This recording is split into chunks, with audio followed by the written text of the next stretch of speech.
Petunjuknya sekarang kita akan kilas balik mulai dari zaman Soeharto. Dulu ketika pergantian dari Soekarno ke Soeharto banyak terjadi pembunuhan, korban nyawa. G30 SPKI berapa ratus ribu orang yang jadi korban. 98 belum tragedi berdarah lainnya, mulai naga hijau, naga merah. Terus bagaimana lagi kita bisa membayangkan perempuan-perempuan yang gak berdosa itu diperkosa? Bagaimana orang-orang yang masih hidup itu dibakar hidup? Kita kalau punya akal sehat, punya hati nurani, kita gak akan membolehkan hal-hal yang seperti itu terulang lagi, terjadi lagi. Itu kenapa alam itu gak merestui. Dengan waktu SBY jadi pemimpin, makanya bencana alam. Sekarang ketika Prabowo menang juga bencana alam di mana-mana, nggak ada hentinya. Itu sebagai tanda alam tidak merestui, bukan pilihan Tuhan. Kalau sudah menang kan pilihan Tuhan. Aku kembalikan lagi, Fir'aun, Namrud ada juga di dalam Al-Quran, tapi jadi contoh yang buruk. Yang sama Tuhan dijadikan contoh untuk umat manusia. Jangan sampai dijadikan contoh sebagai pemimpin. Kenapa? Karena hanya membawa malapetaka untuk rakyatnya. Nih, yang aku kasih tahu, banyak sekali konten-konten kreator yang sudah dibayar ataupun akan mengatakan bahwa curang nggak apa-apa, yang penting tujuannya baik. Aku katakan lagi, curang itu tetap salah. Kejahatan ya tetap kejahatan. Salah ya tetap salah. Gak boleh namanya salah dijadikan benar, atau salah dan benar dijadikan satu. Itu sama saja mencampur adukan hak dan batil. Kalau aku mau ngomong, kalau memang Prabowo, Jokowi dan penguasa lainnya itu bersifat adil dan benar, apalagi memperjuangkan kemakmuran rakyat, maka bencana alam itu akan berhenti. Tapi sebaliknya, kalau Prabowo, Jokowi dan penguasa lainnya itu cuma tamak, serakah, mengikuti hawa nafsu, sifat abilasanya, maka bencana alam itu juga nggak akan berhenti. Sebagai azab atas perbuatan mereka yang tidak selaras dengan kata-katanya, yang tidak selaras dengan hati nuraninya, yang gak selaras dengan perbuatannya. Karena perkataannya selalu mengatasnamakan Tuhan, selalu mengatasnamakan rakyat, tapi hati nurani dan perbuatannya itu gak selaras dengan perkataannya. Ini kalian yang nonton videoku akan jadi saksi perkataanku, akan jadi saksi sabdoku, akan jadi saksi bahwa apa yang aku ucapkan tidak akan pernah aku tarik balik. Walaupun suatu saat aku dilaporkan, dipenjarakan ataupun dibunuh ibaratnya, aku tetap dengan kata-kataku, tetap dengan keyakinanku bahwa kebenaran tetap akan jadi benar dan yang salah akan tetap hancur. Karena apa? Karena aku terlahir dari orang yang gak punya. Aku tahu bagaimana ketika pemimpin itu gak adil, gak benar, tamak, serakah, rakus, yang jadi korban rakyat. Aku merasakan diri bagaimana ketika Indonesia berdarah-darah, ketika terjadi pembunuhan di mana-mana, ketika orang dikarungin hilang, dikarungin buang ke sungai, dikarungin buang ke laut, dikarungin buang kemana. Aku mengalami peristiwa-peristiwa seperti itu. Karena apa? Karena pemimpin yang tamak, yang serakah. Kalau ini akan terjadi lagi di Indonesia, aku lebih baik berdoa sama Tuhan, Indonesia diazab dengan bencana alam tanpa henti sampai manusianya mau mengakui dosa-dosa dan kejahatannya dan mau bersujud kepada Tuhan yang Maha Esa. Kenapa? Karena kalian lihat sendiri, Orang Islam sesama Islam aja sudah berperang, sudah ribut, sudah cakar-cakaran, tonjotan. Itu sesama Islam loh ya. Antara Salafi, Wahabi, Sunni, Syiah, NU, Muhammadiyah. Bayangin aja, itu baru sama-sama Islam. Belum Islam dengan agama lain.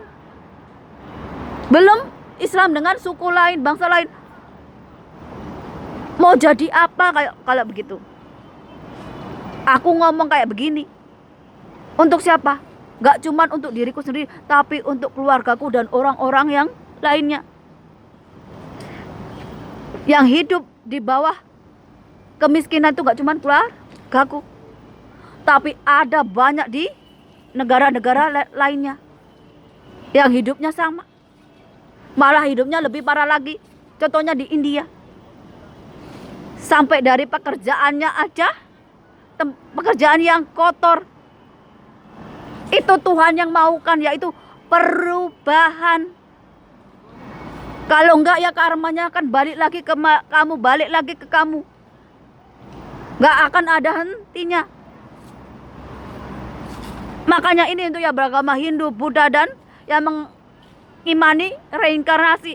Kalau kamu di dunia ini melakukan kejahatan, jangan harap kamu akan terlahir kembali sebagai manusia. Kamu cuma akan mendapatkan apa yang kamu tabur selama hidup di dunia ini. Kalau yang kamu tabur itu kejahatan, kezoliman, angkara murka, maka ketika kamu mati kamu akan mendapatkan hal yang setimpal.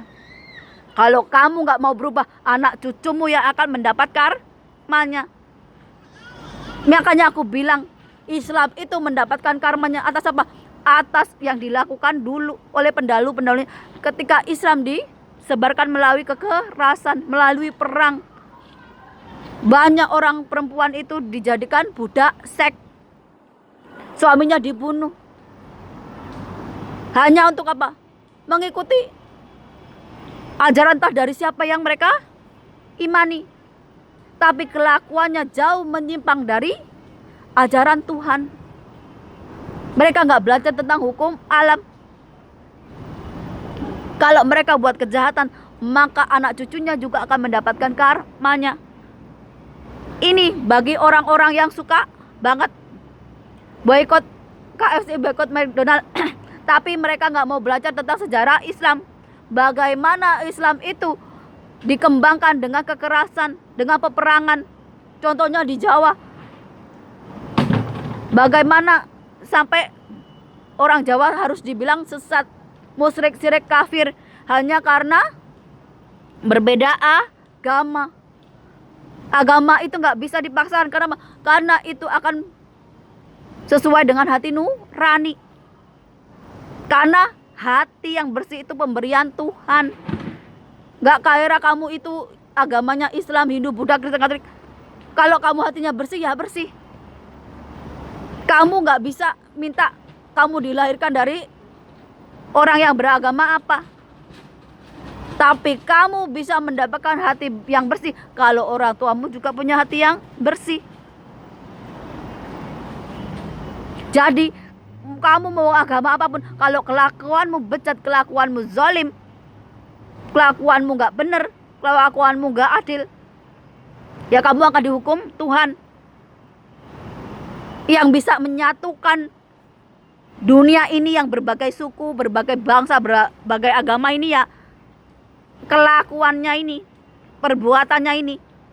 Yang diadili ini pakai apa? Pakai perbuatannya, bukan melalui agamanya, bukan melalui sukunya, bukan melalui bangsanya, bukan melalui warna kulitnya, tapi melalui perbuatannya, amalane. Kalau baik ya akan mendapatkan kebaikan, kalau jahat ya akan mendapatkan kejahatan. Kalau udah berbuat jahat nggak mau bertobat, ya terakhirnya kematian. Karena apa? Karena hanya kematian yang mampu menghentikan kejahatannya. Nih, aku ngomong sekali lagi. Yang dengerin videoku, yang lihat videoku, kalian yang akan jadi saksi atas ucapanku, atas sabdaku, akan menjadi ketetapan Tentang apa? Tentang Indonesia. Kalau Prabowo, Jokowi dan penguasa lainnya itu benar, adil, dan memperjuangkan rakyat untuk makmur, maka Indonesia akan gemah limpah roh jinawi. Tapi kalau Prabowo, Jokowi, dan penguasa lainnya hanya berlomba memuaskan hawa nafsunya, menjadi orang yang tamak, serakah, tidak adil, tidak benar, maka kiamat kubro untuk kalian.